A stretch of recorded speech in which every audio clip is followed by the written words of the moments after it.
Second part तैयार करते हैं हम लोग। तो हमारा चैनल सब्सक्राइब कीजिए और शेयर कीजिए। निम्नलिखित में से किस शब्द का हम एक मिनट रुकिए। हाँ, क्वेश्चन 158 ध्यान देखते हैं हम लोग। तो 158 जो है, निम्नलिखित में किस शब्द का हम किस व्यवहार को नियंत्रित करने के लिए शिष्ट अनुमान को प्रकट करने के लिए उपयोग करते हैं। तो ये क्वेश्चन आपका है। इसका आंसर जो होगा हमारे हिसाब से ये होगा उपकल्पना। तो निम्नलिखित में किस शब्द का हम किसी व्यवहार को नियंत्रित करने के लिए शिष्ट अनुमान को प्रकट करने के लिए उपयोग करते हैं, ये कहलाएगा उपकल्पना। क्या कहलाएगा? उपकल्पना। ठीक है, चलिए नेक्स्ट क्वेश्चन आते हैं। 159 विभिन्न उपकल्पनाओं की कार्यविधि का उपयोग किस स्थिति में किया जाना चाहिए। तो इसका आंसर होगा बी, शोध अध्ययन की योजना के लिए। किसमें? शोध अध्ययन की योजना के लिए। तो विभिन्न उपकल्पनाओं की कार्यविधि का उपयोग किस स्थिति में किया जाना चाहिए? शोध अध्ययन की योजनाओं के लिए। तो शोध अध्ययन की योजनाओं के लिए किया जाना चाहिए। चलिए नेक्स्ट आते हैं।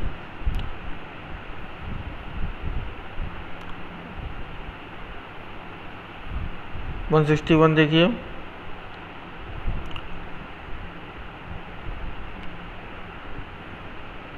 निम्नलिखित में किस प्रकार के शब्दों में उपकल्पनाओं को वर्णित नहीं किया जा सकता है। तो किस में वर्णित नहीं किया सकता है? तो इसका आंसर सी होगा, सामान्य।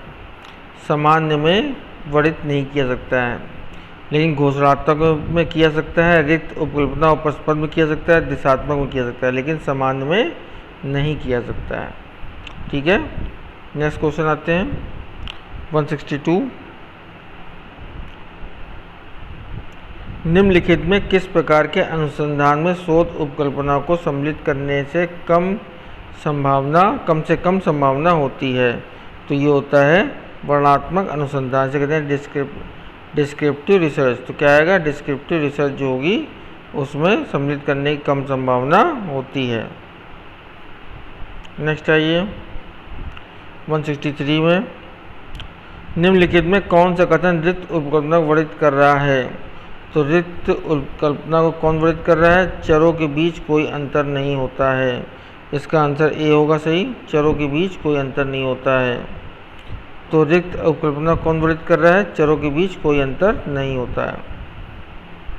नेक्स्ट आइए, अनुसंधान परिकल्पना का तात्पर्य क्या है।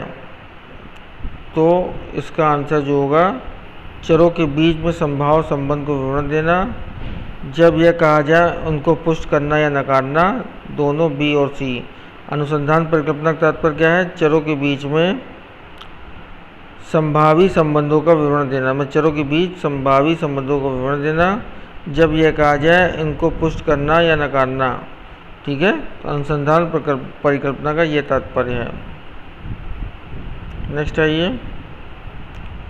निम्नलिखित में कौन सा कथन शोध प्रश्न के लिए विकास की प्रक्रिया का सबसे अच्छा वर्णन करता है। तो कौन करता है? तो एक व्यापक प्रश्न को और अधिक स्पष्ट बना दिया जाता है, जैसे जैसे शब्दों को और अधिक स्पष्ट रूप से परिभाषित किया जाता है। इसका आंसर ये होगा।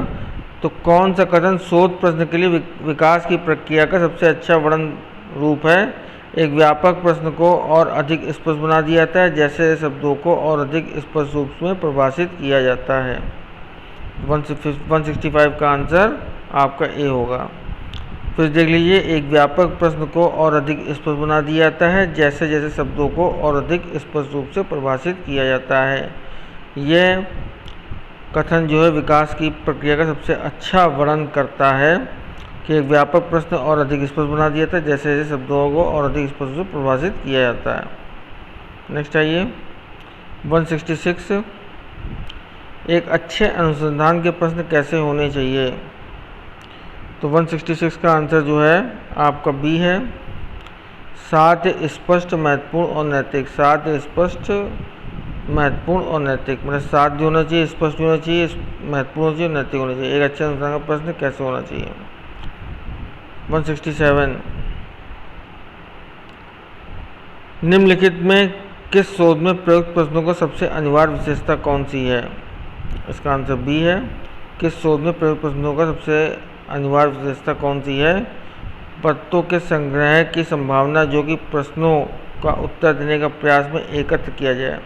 तो पत्तों के संग्रह की संभावना जो कि प्रश्नों को उत्तर देने के प्रयास में एकत्र किया जाता है। ये 167 का आंसर है। अब आइए 168। निम्नलिखित में एक अच्छी परिकल्पना कैसे होनी चाहिए? तो 168 का आंसर आपका ए है। यह इस तरीके से तैयार की जानी चाहिए जिससे प्रदत्तों द्वारा परीक्षण किया जा सके। तो यह इस तरीके से, तो अच्छी उपकल्पना कौन सी होनी चाहिए? अच्छी उपकल्पना होनी चाहिए ये इस तरीके से तैयार किया जाना चाहिए जिसके प्रदत्तों द्वारा परीक्षण किया जा सके। ठीक है, नेक्स्ट आइए।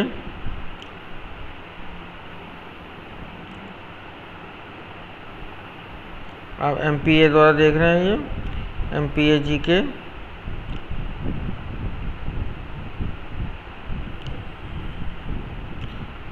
निम्नलिखित में एक उपकल्पना में किस रूप में वर्णित किया जा सकता है?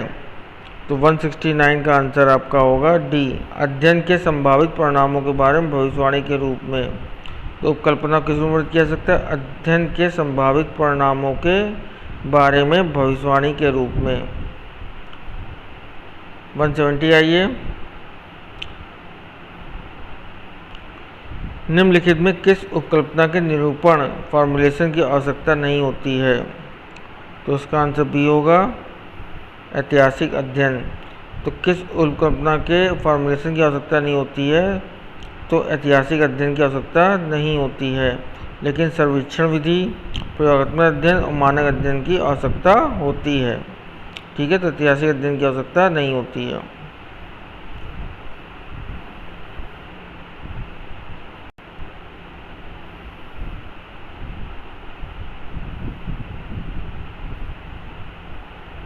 अब नेक्स्ट क्वेश्चन, एक शोध रिपोर्ट में निष्कर्ष का उद्देश्य क्या होता है? तो इसका आंसर जो होगा बी होगा। एक शोध रिपोर्ट निष्कर्ष का उद्देश्य क्या होता है? एक यह शोध सवालों के संबंध में महत्वपूर्ण निष्कर्षों को संक्षिप्त रूप में प्रस्तुत करते हैं। तो एक शोध रिपोर्ट निष्कर्ष का उद्देश्य क्या होता है? ये शोध सवालों के संबंध में महत्वपूर्ण निष्कर्षों का संक्षिप्त रूप में प्रस्तुत करते हैं।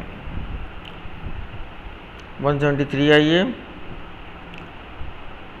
निम्नलिखित में से उपकल्पना को स्पष्ट रूप से कथित करने का मुख्य लाभ कौन सा है? तो 173 का आंसर आपका ए होगा।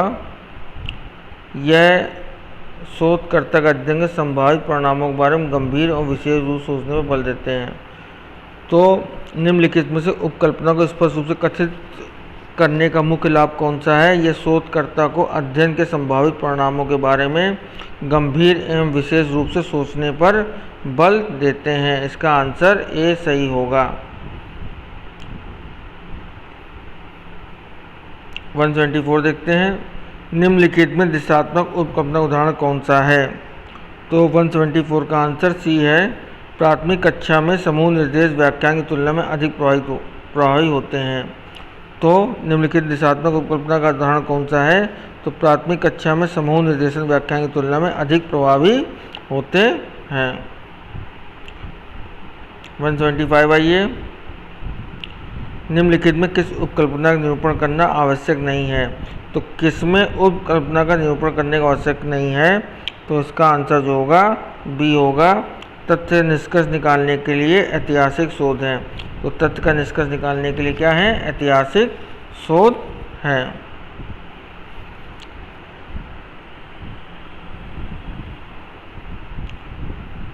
वन 176 आइए। निम्नलिखित में कौन सा कथन उपकल्पना के संदर्भ में सही नहीं है? तो उपकल्पना के संदर्भ में कौन सा कथन सही नहीं है? यह एक अस्थायी प्रस्ताव है, ये भी सही नहीं है।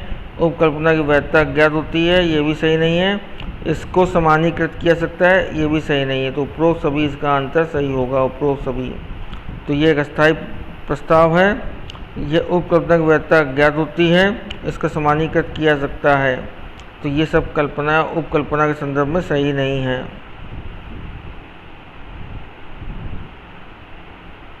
नेक्स्ट आइए। 177 मिश्रित शोध में मात्रात्मक एवं गुणात्मक निर्देशों के संदर्भ में निम्नलिखित में कौन सा कथन आवश्यक है। तो कौन सा कथन आवश्यक है, तो 177 का सी, इनको एकीकृत रूप में दर्शाना। तो मिश्रित शोध में मात्रात्मक और गुणात्मक निष्कर्षों के संदर्भ में निम्नलिखित कौन सा कथन आवश्यक है, तो इनको एकीकृत रूप में दर्शाना, ये सही माना जाएगा, ये जो है आवश्यक तथ्य है।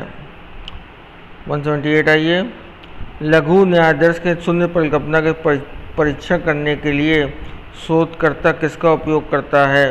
तो शोधकर्ता किसका उपयोग करता है, तो 178 का आंसर ए है, टी परीक्षण। तो लघु न्यायाधीश में शून्य परिकल्पना का परीक्षण करने के लिए शोधकर्ता किसका उपयोग करता है, टी परीक्षण का उपयोग करता है।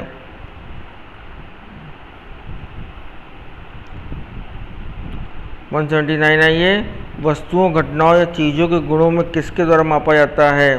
तो किसके द्वारा मापा जाता है, तो 179 का सी है, चर।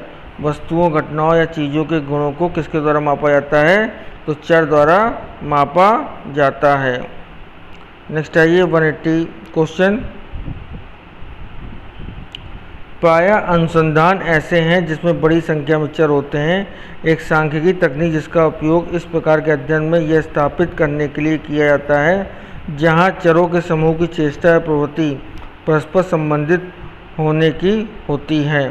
तो ये इसका आंसर क्या होगा, इसका आंसर सी होगा, कारक विश्लेषण। ठीक है, तो एक सांख्यिकी तकनीक जिसका उपयोग इस प्रकार के अध्ययन में यह स्थापित करने के लिए किया जाता है जहां चरों के समूह को चेष्टा या प्रवृत्ति परस्पर संबंधित होने को होती हैं, तो ये कारक विश्लेषण के अंतर्गत आएगा।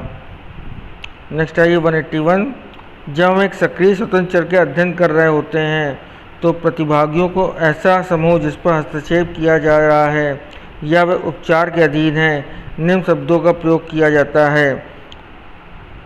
तो कौन शब्दों का प्रयोग किया जाता है, प्रयोगात्मक समूह का प्रयोग किया जाता है। तो इसका 181 का आंसर ए होगा, प्रयोगात्मक समूह का। तो एक सक्रिय स्वतंत्र चर का अध्ययन कर रहे होते हैं तो प्रतिभागी को ऐसा समूह जिस पर हस्तक्षेप किया जा रहा हो या वे उपचार के अधीन है के लिए निम्न शब्दों का प्रयोग किया जाता है, तो प्रयोगात्मक समूह का उपयोग किया जाता है। अब ये लास्ट क्वेश्चन देखिए, निम्नलिखित में किसके श्रेणीगत चर के रूप में सबसे अच्छा वर्णित किया जा सकता है। तो इसका आंसर है धर्म। तो निम्नलिखित में किसको श्रेणीगत चर के रूप में सबसे अच्छा वर्णित किया जा सकता है, धर्म को सबसे अच्छा वर्णित किया जा सकता है। तो हमारा ये लास्ट क्वेश्चन था। अब अगला वीडियो हम जल्दी अपलोड करेंगे इसी विषय के ऊपर। आप लोग सब्सक्राइब कीजिए और शेयर कीजिए। धन्यवाद।